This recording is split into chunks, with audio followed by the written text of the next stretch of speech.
Let's continue here with the action potential in pacemaker cells.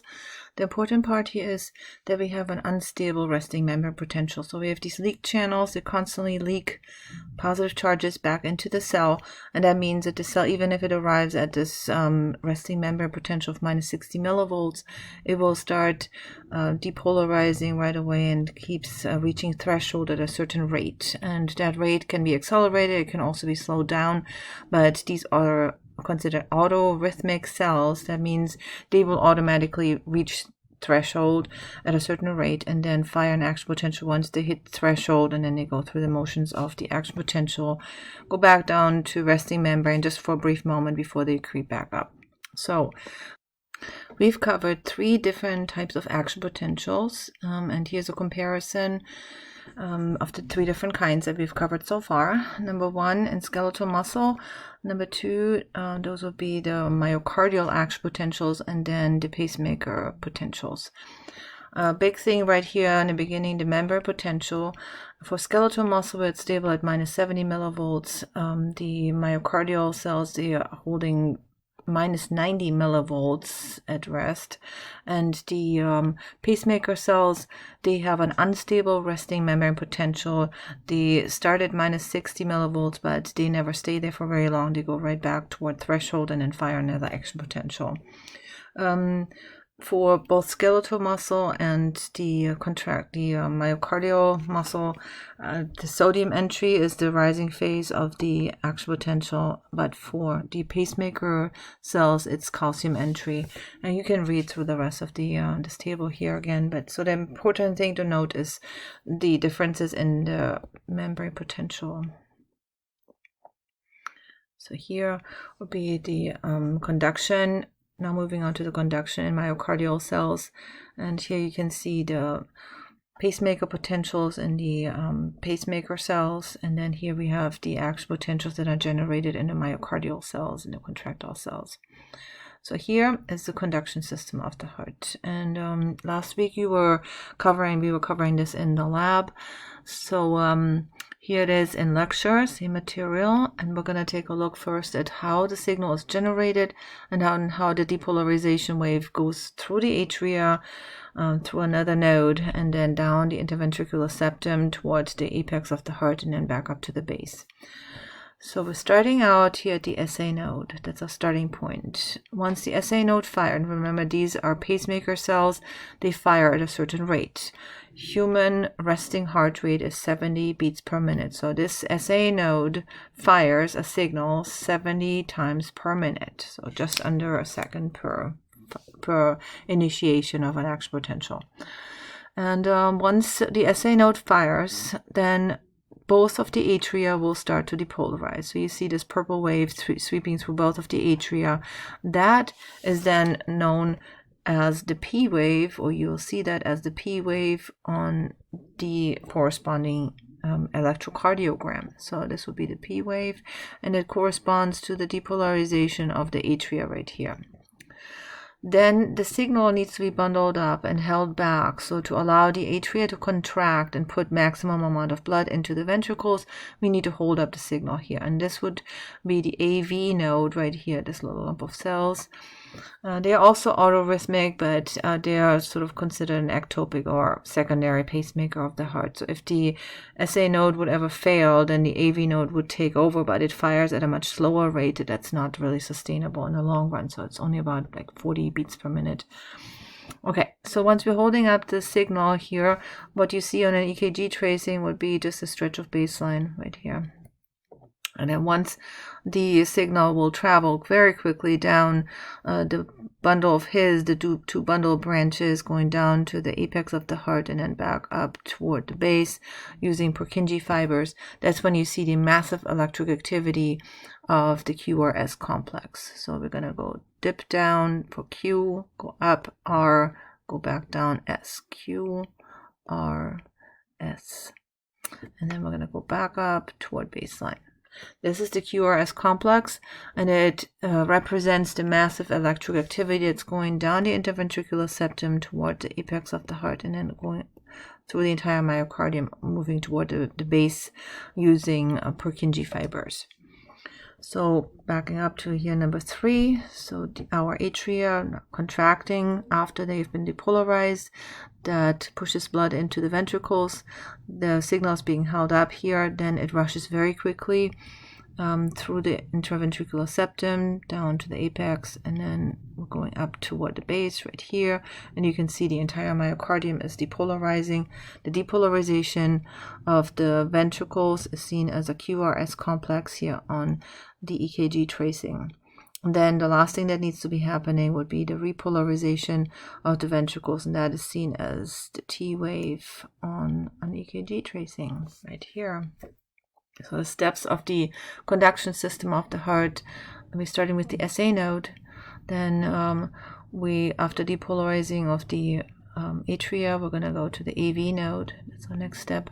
And then we're going down the bundle of His, the bundle branches, then the Purkinje fibers back up toward the base. So here in steps, I think we're good actually. The SA node starts firing. Depolarization of the atria is next. Then we're holding up the signal just a tad here at the AV node. Then we're going down the interventricular septum very quickly. That's on 4. And then on 5, we're just gonna go back towards the base using Purkinje fibers very quickly, and that's depolarizing the entire both of the ventricles.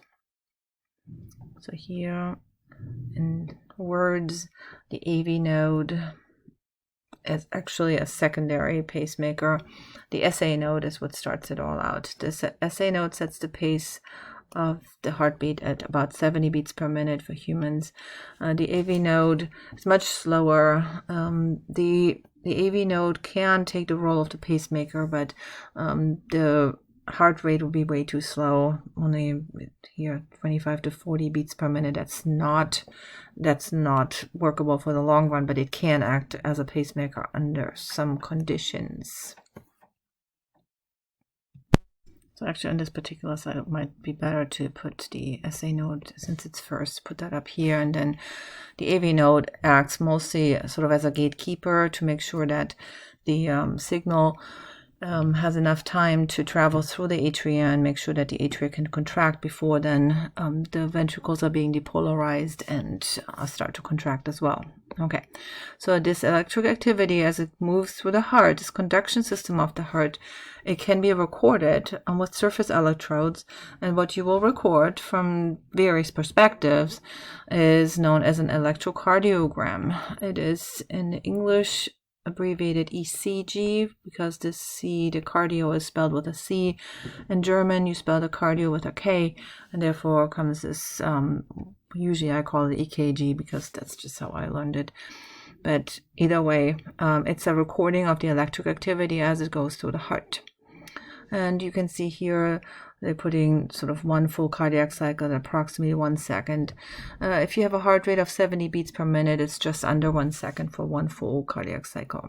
And here is sort of the original electrocardiogram, the way it was first recorded, using only 3 leads. That means 3 perspectives, with one perspective, lead number 1, taking the perspective of looking at the electric activity from right arm to left arm, so straight across. Lead 2 looks at the perspective from right arm to left leg, and you can see this angle right here lines best up usually with how the heart is, or the interventricular septum, how it's pointing. So most of the time you see your best EKG tracing on lead 2. So that's why we call this kind of tracing typically a lead 2 EKG. Now lead 3 takes the perspective of left arm to left leg. It's usually not the best recording, but in people where the apex of the heart points straight down, it's probably better perspective than lead 2. In people where the interventricular septum points almost straight across here, right to left, pointing toward the left, that would be, and then the lead 1 will be their best recording. You just don't know how somebody's heart exactly sits in their chest cavity, and so therefore you need to run different leads. This is the original way of looking at the electric activity in the heart. This is called Einthoven's triangle, where we're taking a perspective of 3 leads, lead 1, 2, and 3.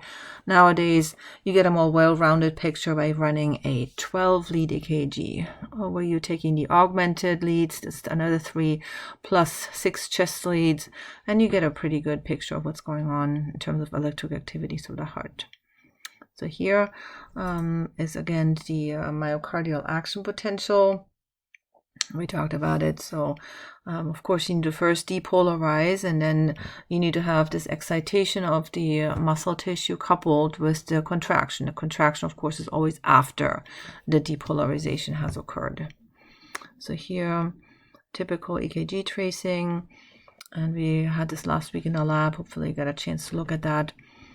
So here you have your P wave, the QRS complex, T wave. Those are the basic waves. So P wave represents the depolarization of the atria, QRS represents the depolarization of the ventricles, and the T wave is the repolarization of the ventricles. You might wonder, hey, what happened to the atria? Don't they have to repolarize too? Yes, they do, but you can't see it because it is coinciding with the massive electric event of the QRS complex, so you wouldn't be able to see it.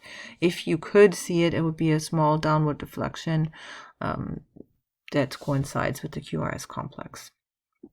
Now let's take a look at the correlation between an EKG tracing and the electric events in the heart as they happen in the conduction system of the heart. So the starting point is that the SA node fires. And once the depolarization wave caused by the SA node firing travels through the atria, we're going to see the P wave. So here you have the P wave. It has happened. The depolarization wave is going through the atria, and you see that as a P wave. The signal is being held up. Next, at the AV node, what do you see? You see a small stretch of baseline right here, nothing else. Once the signal will travel down the bundle of His and the bundle branches, then we see from Q to R. And then once we're traveling from the apex of the heart base back up toward the base, that's when you're going to see the R down to the S wave and then return to baseline. Once the ventricles have depolarized, we're done with the QRS, we see a small stretch of baseline.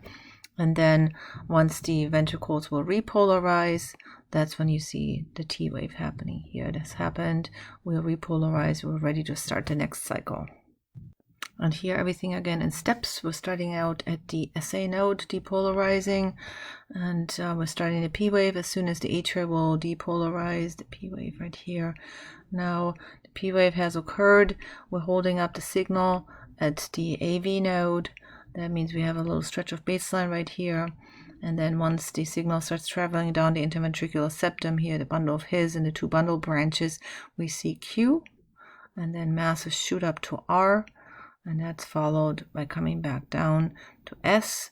Once that has happened, both of the ventricles are depolarized and the QRS complex has occurred. Now we have a little stretch of baseline, and then we are starting the repolarization, which is seen as a fairly large upward deflection that's known as the T wave, and that represents the ventricular repolarization. And here's the end. And then we're going to be ready to start the next cycle. When you're analyzing an EKG tracing, first thing you want to find out what the heart rate is. What's the heart rate? Then you want to look at, is the rhythm regular, or there's any irregularities in there? Are all the normal waves, P, QRS, and T, are they all present, recognizable? You can take a look at some of the other segments and ratios of QRS to P waves and so forth. But I think it's best to take a look at some normal and abnormal EKGs to kind of see the comparison. Here you have a normal EKG, and you can see here there are 12 complete cardiac cycles in a 10-second time frame. So we're going to have 6 times 12 is 72 beats per minute. That's completely normal, and this is just a absolutely normal EKG tracing. Now here you can see that you have various amounts of P waves for QRS complex. That means we have here a complete dissociation between what the atria are doing and what the ventricles are doing. That means we have a 3rd-degree block, and it usually means that the AV node is not letting any signal from the atria through, and it's doing its own thing. Here on 3 in atrial fibrillation, or AFib, we have no P waves at all because the atria are just twitching a little bit and not contracting. And so here you have QRS complex, but no visible P